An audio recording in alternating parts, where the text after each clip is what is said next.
Hi, and welcome to 2.4b, two-point perspective. So yesterday we talked about one-point perspective, which I said was kind of like oblique in that the front edge is flat on the bottom. And then you could kind of make an analogy saying that two-point perspective is like isometric because they both go at an angle like this. Now, obviously, it's not exactly like isometric, it's a different process, but it's a way to identify, oh, am I looking at one point? Is it flat on the bottom? Or am I looking at a two-point perspective? Is there this, they call it a leading edge, and then the two sides going back. There's not going to be a three-point perspective lecture, but a three-point perspective is instead of a square in the front, and then it reduces down to a line in the front, three-point perspective starts with a dot in the front, and then it comes back 1, 2, 3 to 3 vanishing points over here. That's the maximum amount of instruction I'll give on three-point perspectives. So for two-point perspective, the two-point perspective is the most common perspective drawing. A step-by-step procedure will be explained for the perspective. And they're going to draw this puzzle piece in the next slides. I'll do an L-shaped tutorial in the next video. So starting the same way with the horizon line, but now obviously instead of one vanishing point, there is two. Sketch a horizontal line across the upper portion of the paper to represent the horizon and identify two vanishing points.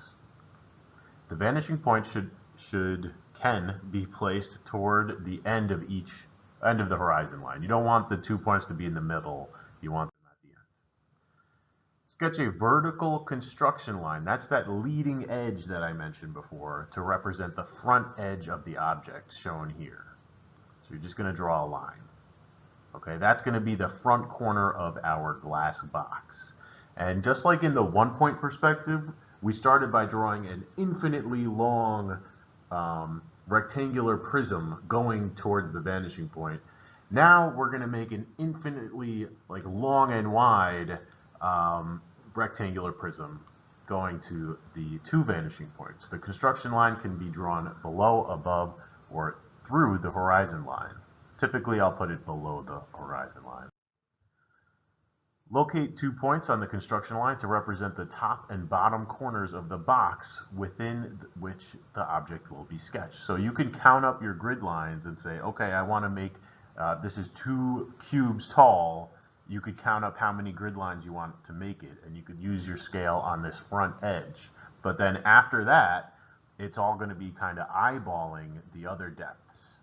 So let's do that. It says an imaginary box encloses the entire object, and we're going to draw these 2 lines right there. So it looks like 1, 2, 3, 4, 5, 6. They're using a scale of 1 cube is equal to 3 grid lines for that. Sketch a construction line from each point on the vertical line to each vanishing point. So you're going to draw 4 lines. 1, 2, and then now there's 2 vanishing points, so you have to go to the other one. 3, 4.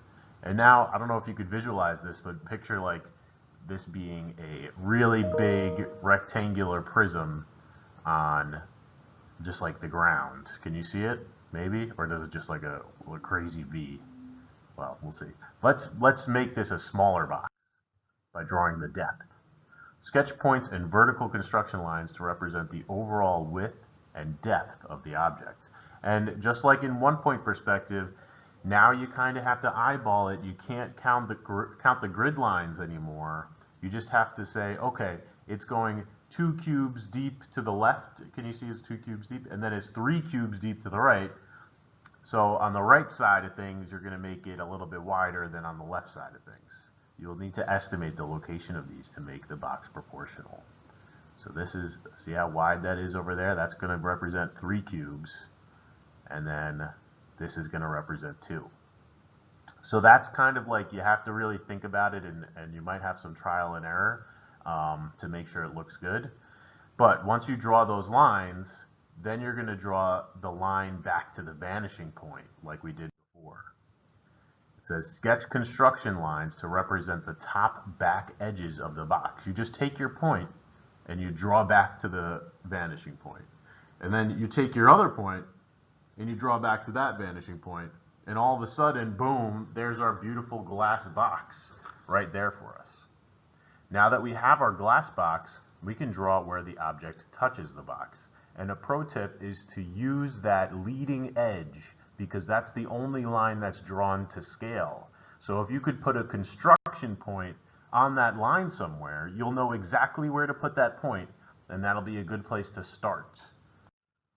So let's see if they do it that way. Sketch points and construction lines to identify the edges of the object faces that occur on the visible surfaces of the box. Where does the object touch the box? So they're going to draw that. And look at that. They start, see that? It happened quick, but you see the point they put there? They put it there because it is 1, 2, 3, and they were able to say, okay, that definitely goes there because it's 1 cube tall. And then all they did was, okay, I know that there's supposed to be a point here. Let me draw a line going back to my vanishing point, because that's how it works. And then they had this front face, just from knowing where to put that first point. And now, this is different from 1 point. Now you have to go back to the second point. So starting at this same construction point that we were able to determine where that was based on the scale, we just come back right to the vanishing point, just like we did on the other side. And that'll tell you how tall to make this front edge of the front face. I should make a note, the front face is shown on the right side of the diagram. They made this the front face. Typically, that'll be the right side face for us, and we'll put the front face over here. But, you know, you could do it that way, I guess. So that line, they had to kind of estimate where they put both of these depths. They were like, well, it looks like it should be around here. It looks like it should be around here. They're not counting grid lines over there. They're saying, okay, things that are close, I know things that are closer are wider, and then it's slightly shorter the further back you go. So keep that in mind. So that's where the object touches the glass box on the front face, and now they'll draw where the object touches the top face. So again, kind of estimating where to put that line. They could have continued, just to be consistent with what they did, they could have continued this straight up, and then they know where that point should be, and then you draw back to the vanishing point, just to make sure everything kind of lines up. So I think that would be the best practice to do in that position. See, like, that's too much eyeballing for me. Whenever possible, try to continue to use the geometry that you have drawn already, and then just continue that back to the vanishing point, like that. And then, again, they're estimating where is the halfway point. Where should the halfway point of this line be? So they made that and then drew it back to the vanishing point there. And at this point, they're drawing a lot of construction lines. So I hope they draw some object lines for us. And it looks they are. Yep, okay. Some object lines are being drawn.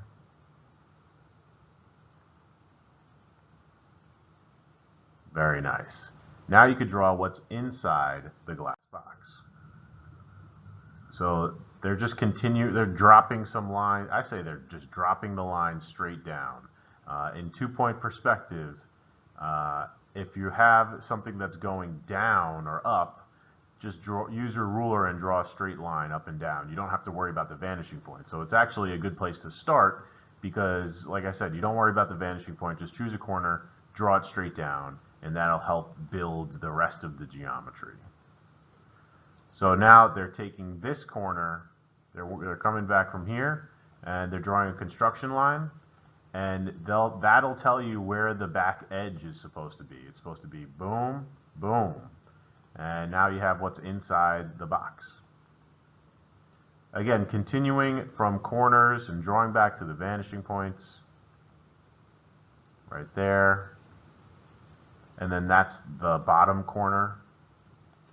They drew back to the vanishing point.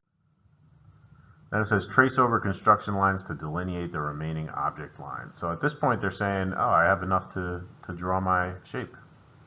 I have these, that one right there, this one, just like that, and then don't forget those, okay? Sometimes people will forget to draw this part in. This shows that there's a corner between this vertical face and this horizontal face. You need this line right there to show there's a corner. This line is what I'm talking about. Okay, so don't forget about those. Another similar situation to that would be this. You need this line here, even though sometimes people might forget to draw it. It shows that there's a corner. You may use tonal shading. You have to use tonal shading for this assignment to enhance the appearance of the perspective sketch and create a more realistic representation. Here's an example of a printer using 2-point perspective. So it doesn't have to be cubes. We're starting with cubes and something simple just so you get the mechanics of how to do this. And then you can ramp it up to things that aren't cubes, that have curves to it and other details. This is a 2-point perspective used in a presentation drawing for a Singer sewing machine handle. Pretty dope. So 3-point perspective gives the viewer either a worm's eye or a bird's eye view of an object.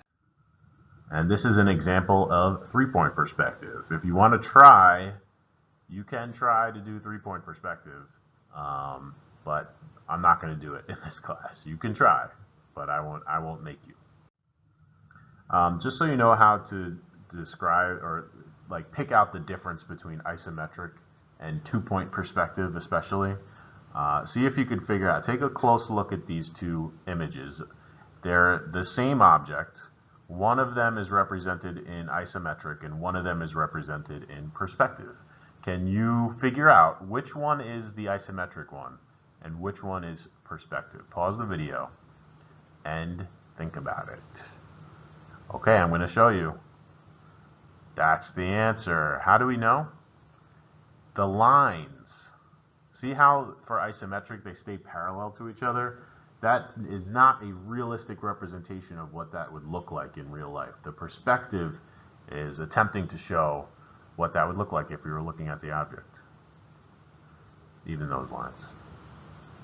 Okay? So if they're parallel lines, it's isometric. If they look like they're kind of getting closer together as you go further back, perspective.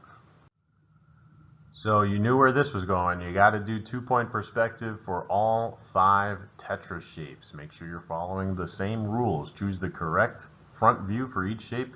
Use a ruler or straight edge to draw the lines. Use tonal shading for all the sketches. Do not include the lines to make the parts look like multiple squares. All right, I just want one continuous shape. If you want a little extra, after you do those 5, you could do the bumpy ones that have varying depth. But just stick with these 5 for now. I know 2-point perspective can be a little bit tricky. And that's about it. Thanks for watching and have a great day.